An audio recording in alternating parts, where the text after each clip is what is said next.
한 사건, 예수님이 모든 사람들의 기대와 또 로마로부터의 자유를 가져다 주실 메시아인 것을 확신하고 붙들고 따랐는데, 그가 잡히셨고 채찍을 맞으시고 고난당하시고 십자가에 죽으셨죠. 그래서 제사장들과 여기 나온 대로 사두개인들과 성전 맡은 자들과 마귀와 세상들은 우리가 이겼다 이렇게 생각을 했죠. 우리가 해냈다, 우리가 그를 죽였다, 우리가 이루어냈다. 그래서 예수님의 죽음은 다 이렇게 뭐 슬퍼했던 게 아니고 그것에 대한 기쁨과 승리와 그것에 대해 우리가 해냈다라고 하는 그것에 있었죠. 마귀와 이 세상이. 그런데 좌절한 사람들은 예수님을 믿었던 사람들입니다. 그가 우리를 구원해주고 우리에게 자유를 주고 힘을 주고 우리에게 평강을 주고 우리에게 위로를 줄 것이라고 생각했던 그의 제자들은 낙심에 빠지게 됐죠. 그래서 이 마귀는 이렇게 즐거워하고 기뻐하고 죽이길 잘했다 생각을 했겠죠. 3일이 못 되는 그 시간 동안 승리했다고 생각을 했는데, 그러나 한 사건이 일어났죠. 한 사건으로 마귀는 다시 근심에 빠지게 됐고, 이 세상과 권력 있는 자, 뭐 지금은 제사장, 사두개인 표현됐지만 종교인들로 보시면 됩니다. 이 종교인들은 기뻐하다가 지금 순간에 이 사람들을 위협해야 되는, 예수를 죽였으면 고민이 없어지고 이제 죽여버렸으니까 끝인 줄 알았는데 그게 아니고 다시 고민거리가 생기고 이거 어떻게 해야 되지? 자신들의 앞날에 대해서 두려움에 빠지게 됐죠. 한순간의 사건으로 인하여.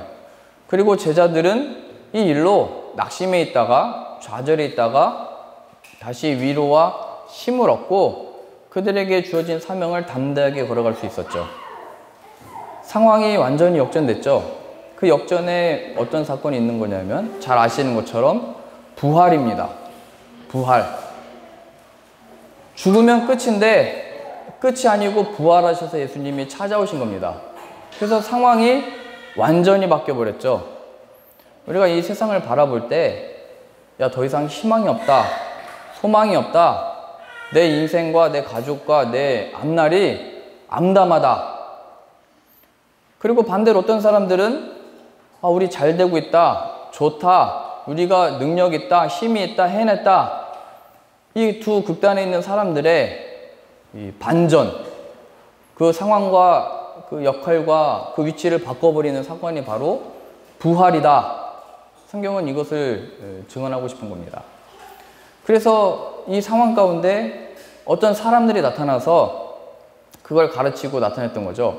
부활하셨다, 살아나셨다, 그의 죽음이 끝이 아니었다, 진정으로 살아난 우리의 메시아 예수님이 계시다.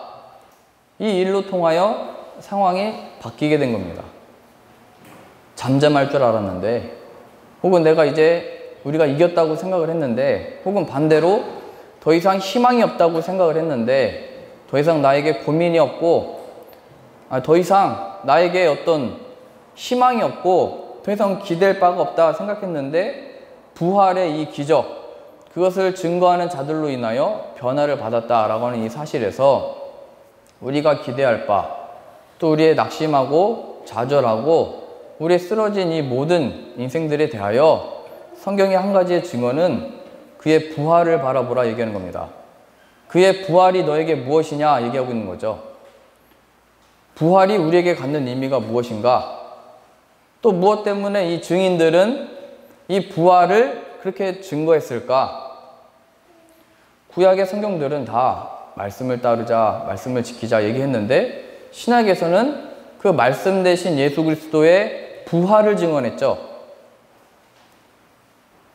성경이 이렇게 살아라 저렇게 살아라 말씀하는 것 같지만 사실은 모든 사도들과 이 사람들은 이렇게 해라 저렇게 해라, 그 근본 대신 예수 그리스도가 부활했기 때문이다. 그래서 그의 부활 사건, 그의 이 부활의 능력, 그 부활의 감동, 그 부활의 반전을 경험해야 되는 것을 오늘 본문 말씀이 얘기하고 있죠. 여러분들에게 부활은 어떠한 의미입니까? 예수님이 부활하셔서 우리들에게 어떤 의미와 어떠한 설명을 우리에게 해주고 있습니까? 오늘 이제 계속해서 살펴보려고 하는 것은 이제 증인들 이제 네 번째 시간인데요. 베드로와 이 사도들이 했던 말을 이렇게 살펴보려고 합니다.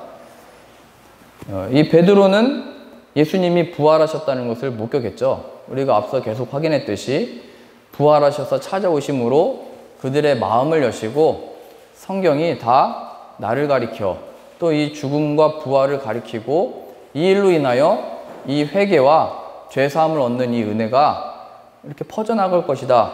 이 일이 너희의 증인이 될 것이다. 그래서 그들이 증인이 되어 성령을 받고 전도를 했죠. 예수님이 부활하셨다. 오직 그의 삶의 이유가 한 가지가 됐죠. 예수님이 부활하셨어. 근데 이 상황 가운데서 어떤 일이 일어났냐면 18절 보시죠. 그들을 불러 경고하여 예수님이 부활하셨다. 진리가 여기 있다. 생명을 여기 있다 얘기했더니 잡아다가 경고했대요. 예수의 이름으로 말하지 말고 가르치지도 말라 하니 그 예수의 이름 절대 말하지 마라 얘기한 거죠. 이게 마귀가 처음부터 했던 일입니다. 예수님이 부활했을 때 그 돌무덤을 지키고 있던 병사들에게 얘기했죠. 야, 이거 아무에게도 얘기하지 말아라. 돌문이 열리고 예수의 시체가 없어진 이 일을 아무에게 말하지 말아라. 돈을 주고 입을 막으려고 했죠. 그러니까 마귀가 하는 일이 늘 그렇다는 거예요. 예수님의 부활, 예수님의 그 죽으심, 예수님의 그 살아나심, 예수 안에 있는 그것을 다 가려버리는 게 마귀의 일이고 마귀의 이게 쓰임받는 모든 일들인 거예요. 제자들이 증인이 돼서 이제 예수의 이름을 전하고 예수의 이름으로 걷게 하고 부활을 가르쳤더니 부활을 나타냈더니 그걸 가려버렸죠. 그래서 세상과 마귀가 하는 일이 이거예요. 너 그렇게 살지 마 얘기하는 거죠. 너 그렇게 살지 마. 어디서 많이 들어보셨죠? 너 그렇게 살지 마. 너 하나님 말씀대로 살지 마. 그의 약속대로 살지 마. 예수님 믿는 것으로 살지 마. 너의 삶을 살아야지. 베드로와 이 사도들아, 너의 앞날이 있잖아. 예수님 전하지 말고 살아. 더 영화롭게 살아야지. 너의 삶을 하나님에 대해서 그의 아들 예수에 대해서 배우지도 말고 가르치지도 말고 말하지도 마. 이게 위협인 거예요. 위협. 내가 생명의 위협을 느꼈다 이게 아니고 예수 그리스도가 내 안에 생각이 안 나게 하는 것, 예수 그리스도가 누구신지 그의 부활의 영광과 그 능력과 승리가 무엇인지를 자꾸 가려버리는 것. 우리가 예수님을 믿는데 어떤 이 박해를 받진 않잖아요. 뭐 교회 간다고 나가지 말라고 하는 뭐 부모가 있는 것도 아니고 뭐 나가지 말라고 하는 뭐 누가 있는 것도 아니고 그래서 그걸 맞고 때리고 협박하고도 있겠지만 궁극적으로 우리들에게 이 본문의 말씀이 하고 싶은 말은 우리의 삶에서 예수 그리스도를 가려버리는 것, 그렇게 살지 말라 계속 얘기하는 것, 그게 뱀의 유혹이었잖아요. 마귀의 유혹. 하나님의 말씀이 맞냐? 하나님이 말씀하신 게 사실이야? 내 생각은 어떤데? 내가 중요하지 하나님이 중요해? 너를 봐. 네가 먹어. 네가 행해. 하나님의 말씀, 약속, 예수 그리스도를 가려버리고 자꾸 나를 바라보게 하는 거죠. 이게 마귀의 유혹이고 시험이고 위협인 거예요. 우리의 삶을 명분으로 가려버리는 것. 늘 기도하실 때 얘기하잖아요. 일주일 살다 보니까 바쁘다 보니까 우리의 삶이 고단하다 보니까 그 모든 것들이 우리를 공격하는 방식이 되는 거예요. 누가 나를 못 믿게 해서가 아니고 이 삶들을 통하여 가려버리는 것. 공부해야 되니까 뭐 공부를 잘하든 못하든 상관이 없죠. 시달리니까 자꾸 가려버리는 거예요. 이 마귀의 유혹과 시험은 우리 삶의 도처에 퍼져 있고 그래서 성경이 표현하고 있죠. 네가 진문을 열기만 하면 네가 문을 열고 밖에 나가기만 하면 마귀가 입을 벌리고 있다. 우리를 삼키려고. 그 마귀에게 삼켜진다는 게 뭐예요? 나 이거 안 했다, 저거 안 했다, 뭐 나쁜 짓 안 하고 죄를 안 졌다, 이게 아니고 예수의 이름을 기억하지 못하고 하루하루 사는 것, 예수의 이름이 없는 나의 삶, 예수의 부활의 그 권능과 그 능력과 영광을 맛보지 못하고 오늘 내일을 살아가고, 내일은 어떻게 하지? 그 다음은 어떻게 하지? 우리 앞에 뭐가 있지라고 하는 염려로 가득 차 있는 삶, 그건 거예요. 우리의 마음을 빼앗아 버리는 것, 그게 이 마귀의 위협이고 우리가 처한 위급한 상황인 거예요. 예수님에 대한 생각과 마음이 없는 것. 세상이 얘기하는 거예요. 너 그렇게 살면 안 돼. 예수님만 믿으면 안 돼. 하나님의 말씀이 진짜냐? 그게 마귀의 시험이었다니까요. 아담과 하와에게 찾아와서 뱀이 했던 얘기를 기억하세요. 너를 바라봐. 네 생각은 뭐야? 내 판단은 뭐야? 네가 잘 돼야지. 너, 나. 그래서 늘 말하는 게 나예요, 나. 내 기분이 어떤지, 내 상황이 어떤지, 내가 어쩐지, 내가 어떻게 될 건지, 그게 이미 마귀의 이 시험과 유혹에 넘어간 상태예요. 예수님의 부활이 뭐냐 얘기하고 있는 거죠. 예수님의 부활. 이스라엘이 가나안 땅에 들어가고 나서도 하나님이 이 종에서 해방시켜줘서 가나안 땅이라고 하는 자유의 땅을 주셨으면 그 자리에서 하나님을 찬양하고 높여야 되는데, 거기서 영적인 전투에서 실패했잖아요. 통혼하지 말고 다 죽여버리고 없애버리라 했는데 남겨뒀다가 또 그 사람들의 유용한 대로 이렇게 썼다가 통혼, 서로 결혼했다가 그들이 섬겼던 우상을 같이 섬기고 빠져든 거죠. 지금 이스라엘의 그 메시아가 뭐였냐면 로마로부터의 자유였다고요. 그 자유를 얻으면 이스라엘이 자유를 얻고 하나님을 높이는 자들이 아니기 때문에 그들에게 그 자유를 주지 않으셨죠. 왜냐하면 진정한 자유는 이 가나안, 예루살렘, 하나님이 우리에게 허락해 주신 이 삶에서 하나님을 붙드는 거니까요. 하나님의 사람이 되는 거니까요.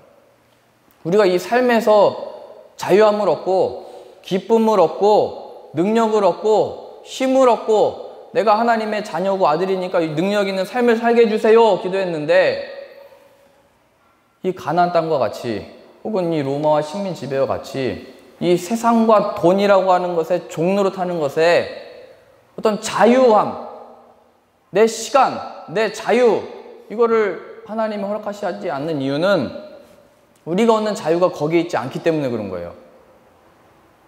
예수 그리스도의 부활 안에 얻는 구원이요 자유래요. 하나님이 우리에게 돈을 주셨는데 돈을 줬더니 우리를 위해서, 내 배부른 걸 위해서 그렇게 쓰더래요. 하나님이 땅을 주셨더니 하나님을 높이는 게 아니고, 야, 우리가 여기서 경작해서 우리가 이루고 우리가 먹고 산다, 이 교만에 떨어졌대요. 하나님이 천사를 만들었더니 하나님께 영광을 돌리는 게 아니고 자신이 영광을 취하려고 해서 마귀가 됐대요. 하나님이 우리에게 생명을 붙여줬더니 이 생명이 뭐냐고 원망하더래요. 하나님이 나에게 어떤 재능을 줬더니 내 영광을 위해서, 내 기쁨을 위해서 쓰더래요. 이게 세상의 스타잖아요. 뭐 연주면 연주를 잘하고 자기 영광 취하는 자들이잖아요. 우린 또 그게 좋다고 막 따라가고 높이고 찬양하고, 저런 사람이 어딨냐. 하나님이 자유를 줬더니 가나안 땅에서 우상을 섬기더래요. 이 우상이 뭐예요? 성경에서는 탐심이라고 그러죠.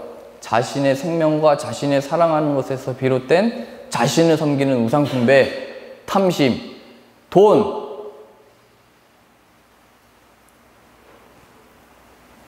이게 마귀의 위협인 겁니다. 우리의 마음을 거기에 뺏겨버린 것, 예수님이 없는 것. 내 상황이 이렇고 저렇고의 문제가 아니고 내 마음에 예수님이 없는 그 상태. 거기에 베드로가 얘기했던 거잖아요. 내게는 음과 금이 없지만 내게 있는 것을 내게 준다. 예수의 이름으로 일어나 걸으라. 이게 제자, 증인의 어떤 말이었고 모습이었죠. 마귀는 늘 얘기하는 거예요. 내 생명이나 잘 지켜. 네 가족이나 잘 챙겨. 네 앞날이나 잘 봐. 또 여기서 뒤처지면 어떻게 하려고 그래? 너 지금 교회 갈 시간이 어딨어? 기도할 시간이 어딨어? 하나님의 약속이 어디 있어? 네가 그냥 먹어, 취해, 가져. 네가 잘 돼야지. 이런 상황이 된 거예요. 다시 보세요. 18절, 17절부터 보세요. 이것이 민간에 4장 17절이요. 더 퍼지지 못하게 그들을 위협하여 이후에는 이 이름으로 아무에게 말하지 말게 하자 하고, 저자가 자꾸 예수님의 죽음과 부활을 붙들는다. 예수님을 믿는 것으로 살려고 한다. 마귀가 그때 공격하는 거예요. 위협하는 거예요. 너 그거 아니야. 너 하나님이 언제 예수님만 붙들라고 했어. 내 삶을 잘 살아야지. 네가 잘 돼야지. 그 다음에 하나님께 영광 돌려야지. 가나안 땅 달라고 구해. 해방을 구해. 이 돈에 대해서 자유를 얻게 달라고 구해. 그거예요. 우리의 이 마음을 다 빼앗아가고 진정한 영광을 가려버리는 것. 18절이요. 그들을 불러 경고하여 도무지 예수의 이름으로 말하지 말고 가르치지도 말라 하니. 너 예수의 이름 가르치는데 가지도 마. 배우지도 마. 너 거기 갈 시간이 없어 지금. 옆에 있는 사람들을 봐. 걔네는 벌써 이만큼 모았고 네 옆에 있는 그 친구들의 자녀는 벌써 여기 됐고 저기 가고 출세하고 있어. 그거 할 시간이 없어 얘기하는 거죠. 그랬더니 이 베드로의 말, 요한의 말을 보세요. 19절. 베드로와 요한이 대답하여 이르되 하나님 앞에서 너의 말을 듣는 것이 하나님의 말씀을 듣는 것보다 옳은가 판단하라. 자, 베드로는 이걸 알았죠. 하나님 앞에서. 야, 네가 뭐라고 말을 하든 나와 우리의 모든 인간은 하나님 앞에 서 있는 인생이다. 그 끝이 생명을 준다고 기쁨을 준다고 너 이거 하라고 하고 저거 하라고 하고 내 마음을 자꾸 뺏어가지만 결국에는 모든 인생과 인류는 하나님의 심판 아래 있는 거다. 하나님을 잊어버린 상태, 나와 세상만을 생각할 때는 그 끝이 나의 기쁨과 잘됨과 내 자녀가 목적이 돼서 가잖아요. 그 자리에 기쁨과 평안이 있던 적이 없잖아요. 베드로 얘기하는 거예요. 하나님 앞에 있는 게 우리 인생인데 네가 뭐라고 그러냐 얘기하는 거죠.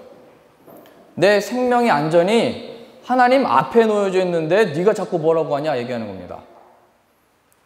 그래서 우리가 마음의 염려와 걱정과 근심이 들 때마다 이 문제 앞에 있는 내 삶이 아니고 이 어떤 문제 해결로 인한 어떤 세상의 평가, 내 옆에 있는 사람들의 어떤 그 보는 눈치에 어떤 위안이 있는 게 아니고 하나님 앞에 있는 나의 인생이지 하나님께 칭찬을 받든지 하나님께 이 벌을 받든지지 하나님께 인정을 받든지 하나님께 외면을 받든지지 하나님 앞에 서 있는 내 인생이지를 기억한 거죠. 베드로는 하나님의 앞에 있는 인생. 그래서 무슨 말 하는 거예요? 너희의 말을 듣는 것이 이 뱀아 마귀야, 자꾸 나를 바라보게 하는 이 마귀야 얘기하는 거예요. 내 말을 듣는 것보다 이 세상의 많은 것들을 듣는 것보다 그걸 나에게 듣고 내가 잠깐 즐거워하는 것보다 하나님의 말씀을 듣는 것은 당연히 옳다. 왜냐하면 내 생명이 하나님 앞에 있기 때문에, 하나님이 주신 거기 때문에, 하나님만이 나를 천국에 들이시기 때문에 이렇게 얘기하는 거죠. 근데 뱀이 얘기하는 거예요. 아니야, 내 말 좀 들어봐. 하와에게 했던 말을 기억해 보세요. 하나님이 뭐라고 말씀하셨냐? 이 동산 모든 나무 열매를 먹지 말라고 했냐? 그랬더니 하와가 그거 먹으면 죽는다고 했어요. 선악을 알겠는 나무 열매는 그래서 먹지 말라고 했어요. 아니야, 안 죽어. 내 말을 들어. 계속 이 싸움을 하는 거죠. 너 먹어. 좋은 게 이루어질 거야. 눈이 밝아질 거야. 내가 좋은 거 줄게. 그게 우리가 TV만 켜면 나오는 게 광고잖아요. 뭐를 봐도 광고가 뜨고 뭐도 광고가 뜨고 우리가 그 광고에 나오는 걸 사기만 하면. 그래서 홈쇼핑 이게 위험한 거죠. 마음이 없었는데 가면 막 우리 마트도 원래는 두부만 사러 갔는데 갔다가 한 가지가 10가지가 돼서 막 돌아오잖아요. 장바구니가 원래 그게 살 만큼만 사라고 이렇게 있는 건데 나 혼자 못 들 정도로 이렇게 사가지고 오잖아요. 순간인 거예요, 순간. 내가 하나님께 마음을 두고 하나님이 나에게 위로를 주시고 나에게 참된 생명을 주시고 산다고 생각했는데 막상 이렇게 보니까 들리니까 그래서 성경이 하고 싶은 얘기가 뭐예요?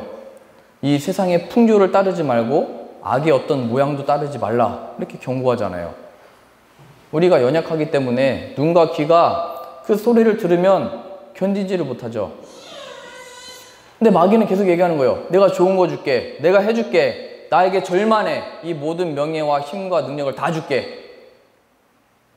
근데 그것이 거짓이라는 게 어디서 드러난 거냐면 그 세상 권세가 예수님을 죽여버렸다는 것에서 나오는 거예요.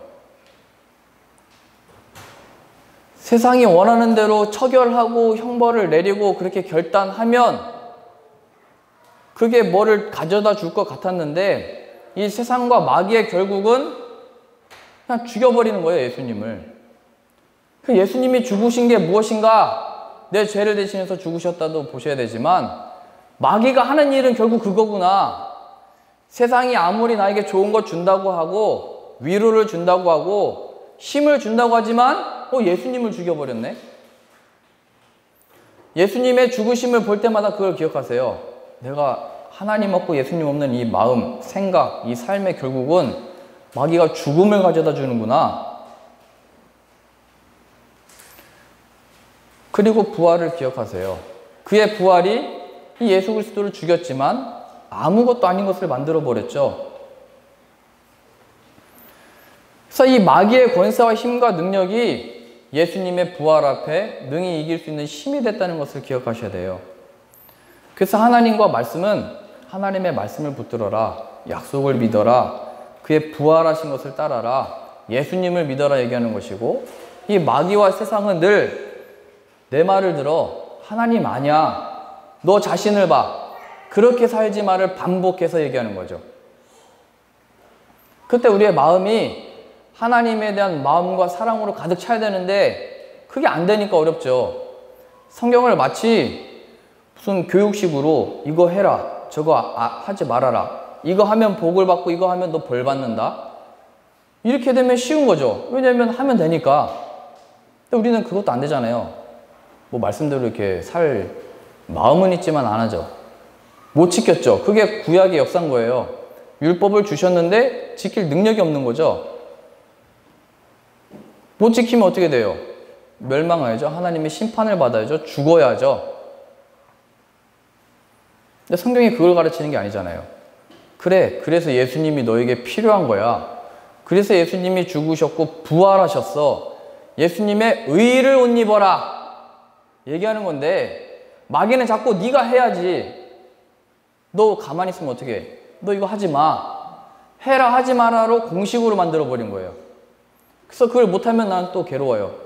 하던 것 안 하면 불안하고 하면 시원한 것 같고 마음에는 예수님이 없는데 저는 어렸을 때 그 교회에서 자랐기 때문에 교회에서 가르치는 어떤 유혹과 시험이라는 것에 대해서 좀 울타리 안에 살았죠. 저를 뭐 이렇게 유혹할 것도 없고 시험할 것도 없고 저는 항상 여자를 돌이라고 불렀기 때문에 접근하면 이렇게 딱 막을 치고 살았죠. 교회에서 늘 어머니도 이래라 저래라 늘 이렇게 말씀을 하셨고 그 가르침을 받았기 때문에 뭐 하면 안 된다 뭐 하면 안 된다. 태어나서 말을 기억나는 게 그거부터 기억나. 이거 하면 안 된다 이거 하면 안 된다. 그래서 그 학생부 초등학교 때도 중학교 올라가기 전에 형 누나들 얘기했어요. 너 중학교 올라가면 편지 받을 건데 여자들이 주는 편지 다 찢어버려라. 그게 하나님의 영광을 위해서 사는 거다. 내 마음을 거기에 뺏기면 안 된다. 제가 중3 때까지는 그걸 지켰다가 중3 때 제 마음이 흔들려서 그 불타는 마음에 편지를 이렇게 보고 제가 찬양을 했죠. 아 주님 정결한 마음 주시옵소서. 그러면서 이게 마음이 막 이렇게 아팠어요. 하나님께 내 마음을 못 지켰구나. 그때까지는 그냥 찢어버리면 되고 그때까지는 그냥 교회에서 가르친 대로 형 누나들이 말하는 대로 하면 되는 줄 알았는데 그렇다고 그게 하나님을 향한 뜨거운 사랑을 만들지 못했어요. 뭘 느낀 거냐면 내가 이거를 형들이 말한 대로 우리 교회학교 선생님이 가르쳐 주신 대로 행했다 라고 하는 게 기뻤던 거예요. 그리고 내 신앙과 믿음이 이 정도 된다를 야 나 편지 다 찢었다. 그러면 항상 우리 뭐 강혜성 성도님도 그랬겠지만 편지 찢어서 버리면 친구들이 가져다가 붙여가지고 읽잖아요. 그러면서 편지도 못 받는 것들 느꼈잖아요. 그쵸? 그러니까 나는 이게 하나님 앞에 내가 이걸 지켰다, 못 지켰다, 못 지키면 거기에 죄책감을 느끼고 잘하면 거기서 무슨 그게 거기에 있다는 게 아니에요. 우리가 누군가에게 마음이 상할 때 그 마음 우리가 못 풀잖아요. 그 실력이 우리에게 있는 게 아니거든요. 저 원수를 보면 내 잊었다고 생각했는데 막 갑자기 뭔가 던지고 싶고 자다가도 그놈을 생각하면 막 잠이 안 오고 얼굴이 붉어지고 우리는 그 마음을 어떻게 변화시킬 능력이 없어요. 우리 인간은. 그래서 이거를 성경에서는 거듭남이라고 하는 거예요. 새로 얻게 된 본성, 마음, 하나님을 향한 이 사랑, 애정. 우리가 날이 지금 그냥 예배 드릴만 하잖아요. 더 더우면 우리 더서 예배 못 드리겠어 얘기하잖아요. 근데 우리 아이들은 더워도 밖에 저렇게 햇빛 쬐고서 놀고 있잖아요. 축구하고 있고. 왜요? 그 마음이 그걸 위해서 하고 싶으니까. 우리도 이 예배당이 아무리 덥고 힘들고 어려운 상황이다 할지라도 하나님에 대한 마음과 이 사랑이 있다면 이 상황이 문제가 되지 않는 거죠. 그래서 우리가 어렵다 얘기하고 무슨 자꾸 이 상황을 핑계대는 거는 우리 안에 이 마음이 없는 거예요. 마음. 지금 베드로가 이렇게 얘기해가지고 혼내고선 내보내잖아요. 근데 베드로가 또 전도를 해요. 또 가르치니까 또 옥에 잡아다 가둬요. 근데 그게 베드로에게는 문제가 되지 않는 거예요. 우리가 자꾸 하나님을 향한 마음이 생기지 않는 이유가 내 상황이 자꾸 이래가지고 한국에서 내가 열심히 하고 있는데 갑자기 폴란드 와가지고 이제 폴란드에서 열심히 하고 있었는데 한국 가가지고 뭐 어디 가가지고 이게 자꾸 이유가 되는 거예요. 그 마음의 이 생명, 뜨거움, 하나님에 대한 이 열심, 하나님에 대한 이 사랑이 없으니까. 그래서 사람하고 5초만 얘기해보면 알아요. 이 사람의 마음이 무엇이 들어있는지. 표정만 봐도 알죠? 눈빛만 봐도 알고 그 마음속에 예수 그리스도가 없구나. 예수님이 필요하구나. 이게 증인들의 모습이었고 삶이었던 거죠. 우리 사도행전 5장 가보실까요?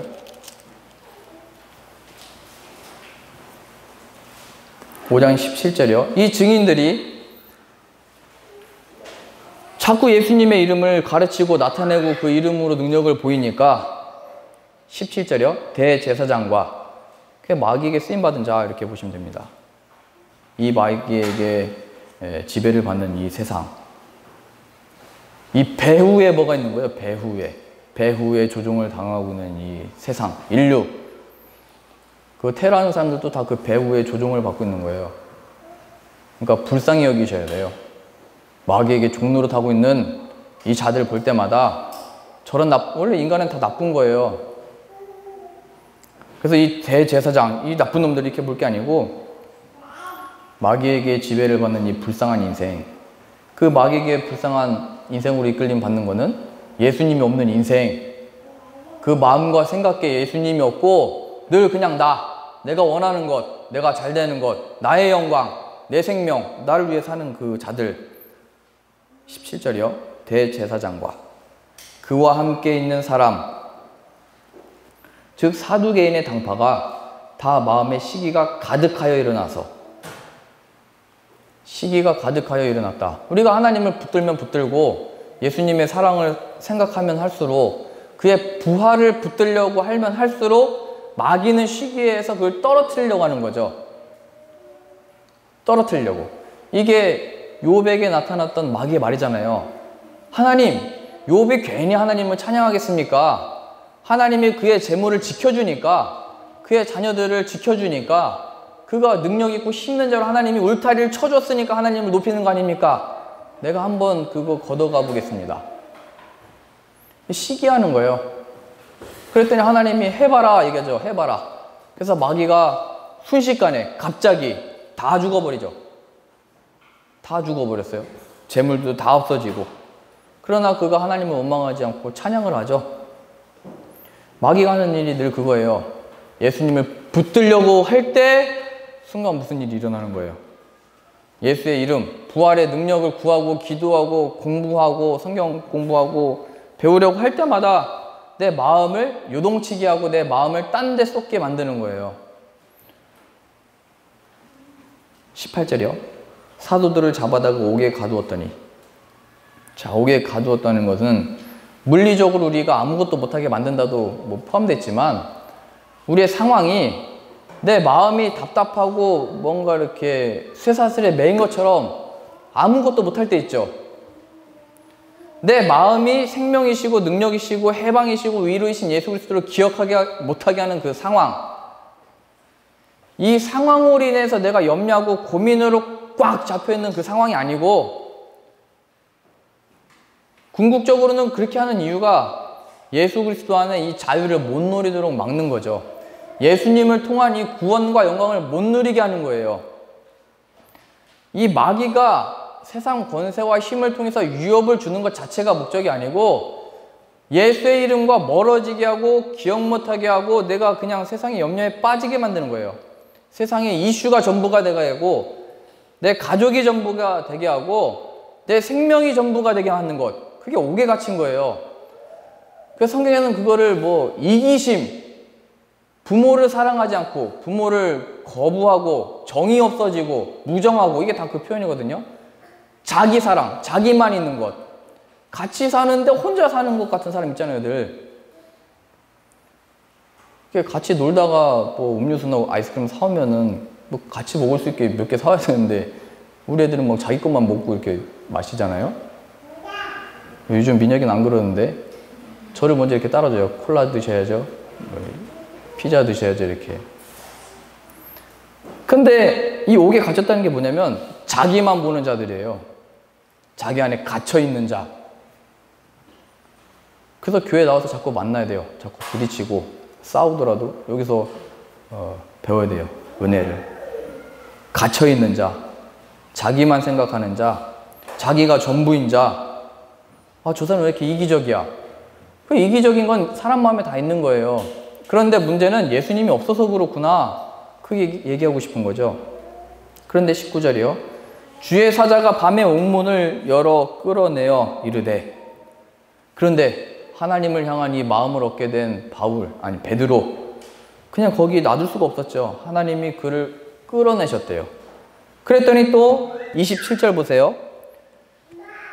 그들을 끌어다가 공의 앞에 세우니.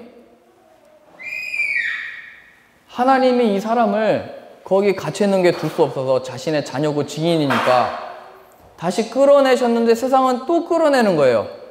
이것의 반복이죠. 그래서 우리가 신앙의 이 나이가 들수록 확인하는 게 뭐냐면 이걸 점점 민감해지는 거예요. 아, 하나님이 나를 이끄시는구나. 아, 세상이 나를 다시 끌어당기는구나. 아, 주님이 나를 이끄실 거지. 하나님이 나를 다시 여기로 이끄시는 거야. 아, 하나님이 이렇게 나를 인도하시는데 세상이 나를 자꾸 끄집어 다려. 이게 나이가 들면서 점점 이게 익숙해져야 되는데 점점 나이가 들면서 그냥 내가 왜 이런 어려움을 당했지? 내가 여기서 어떻게 해야지? 어떻게 하면 여기서 나갈 수 있지에만 관심 있게 된 거죠. 영적으로 민감해지고 성령이 충만해진다는 것은 이거예요. 하나님이 나를 이끄시는구나. 나를 끌어내시고 있구나. 이때 동일하게 마귀도 힘을 써서 나를 쓰러뜨리려고 애를 쓰는구나. 이 감각이 생긴 거죠. 영적인 감각. 이게 우리들에게는 무엇입니까? 세상이 우리를 뭘로 끌어당기세요? 다양하죠. 나의 자녀일 수도 있고 사업일 수도 있고 그게 내 뱃살일 수도 있는 거예요. 내 모든 마음을 자꾸 뱃살을 만지셔가지고 제가 가지고 이게 그게 그거예요. 그들을 끌어다가 예수 그리스도 안에 건져내셨잖아요. 끌어내셨잖아요. 모세가 그 나일강에 떠 내려가고 있는데 건져냄을 받았다. 그게 모세잖아요. 건져냄을 받은 자.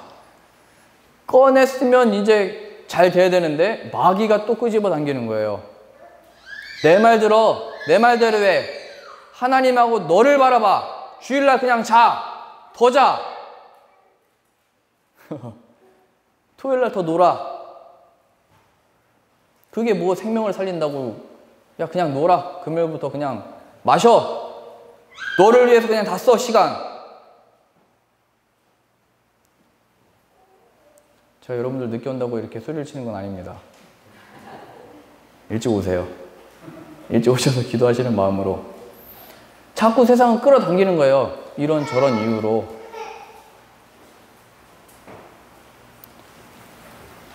(29절이요) 베드로와 사도들이 대답합니다. 대답하여 이르되 사람보다 하나님께 순종하는 것이 마땅하다. 야, 이 마귀야! 내 생명이 하나님께 있어. 예수 그리스도에게 있어. 그러니까 나는 일찍 가야 돼. 나는 기도해야 돼. 말씀에 끊임없이 배워야 돼. 하나님 앞에 무릎 꿇어야 돼. 그가 나에게 생명을 줘. 나는 그를 붙들어야 돼. 예수님을 믿는 것으로 살아야 돼. 예수님을 전해야 돼. 근데 마귀는 뭐예요? 사람의 말을 들어라. 사람을 봐라. 세상을 봐라. 나를 봐라. 예수님에게 시험하신 게 그거잖아요. 나에게 무릎을 꿇어라. 이 세상의 모든 영예를 줄게. 명예를 줄게. 영광을 줄게. 아니야. 하나님께 순종하는 것이 맞아. 하나님의 말씀을 들어야 돼. 마귀는 계속 얘기하는 거예요. 아니야. 언제 하나님이 죽는다고 했어? 너 이 세상 없으면 못 살아. 이 세상에 좋은 게 얼마나 많은데. 베드로 얘기하는 거죠. 아니야. 하나님께 순종해야 돼. 그럼 마귀가 이제 얘기하는 거예요. 이 세상 물정 모르는 이 사람. 그런데 세상 물정 따라가다가 멸망당하는 거예요. 그럼 또 마귀가 얘기해요. 야, 먹고는 살아야지. 맞아요. 먹고 살아야죠. 그런데 먹다가 죽는 게 인생인 거예요. 마귀의 이게 본심인 거예요. 본심. 이 세상 그냥 살다가 그냥 내 가족이나 내 자녀나 그냥 손자까지나 보고 건강하게 살다 가자. 그런데 마귀가 결국 그 끝에 가서 주는 것, 죽음, 멸망. 마귀가 우리를 위해서 또 이 세상에 자기 신이 전부인 줄 알고 사는 인생들에게 예비해 준 선물인 거예요. 멸망. 그러나 오늘 본문의 말씀, 또 이 시간 우리 가운데 참된 생명을 주시는 이, 영생을 주시는 이가 계시는데 그분이 바로 부활하신 예수 그리스도입니다. 이 사도들은, 증인들은 그 부활, 생명이신 예수 그리스도를 전하기 위하여, 이건 뭐 의무가 아니고 자신들에게 생명을 주었기 때문에 그 생명을 전하고 싶은 마음들을 그 무엇이 막을 수가 없었던 것이죠. 그러니 우리들의 마음과 생각과 뜻과 행실과 모든 것들을 다하여 예수 그리스도 앞에 복종하시고 무릎 꿇으시고 엎드려 절하며 참된 생명을 얻으셔서 내가 사람의 말이 아니고 하나님의 말씀을 듣는다. 내가 너의 이 마귀의 말에 순종하는 게 아니고 하나님께 순종하는 자 되게 원한다. 예수님만을 믿으며 예수님만을 붙들며 나의 생명 되신 그 주만을 높이며 살겠다의 이 고백이 저와 여러분들에게 있으시기를 바랍니다. 기도하겠습니다. 하나님, 오늘 베드로가 사람의 말을 듣는 것보다 하나님의 말씀을 듣는 것이 옳다 얘기했던 것처럼 사람보다 하나님께 순종하는 것이 마땅하다 베드로가 얘기했던 것처럼 우리에게도 그 마음을 주셔서 우리의 인생이 무엇이간데 우리의 인생을 높이고 찬양하고 경배하겠습니까? 이 썩어질 인생에 오직 구원해내시고 은혜를 내려주시고 참된 생명을 주시고 부활하신 예수 그리스도만을 나타내며 증거하며 사랑하며 찬양하는 자 되게 하여 주옵소서. 이것을 위하여 예수 그리스도 안에 우리를 건져내셨으니 건져냄을 받은 자답게 예수의 이름만을 나타내는 자 되게 하여 주옵소서. 온 마음과 정성과 뜻을 다하여 주 너의 하나님을 사랑하라 말씀하셨사오니 예수의 이름 앞에 참된 우리의 이 마음이 하나님께 드려지는 이 시간과 우리의 삶 되어지도록 은혜 내려 주옵소서. 예수님의 이름으로 기도합니다. 아멘.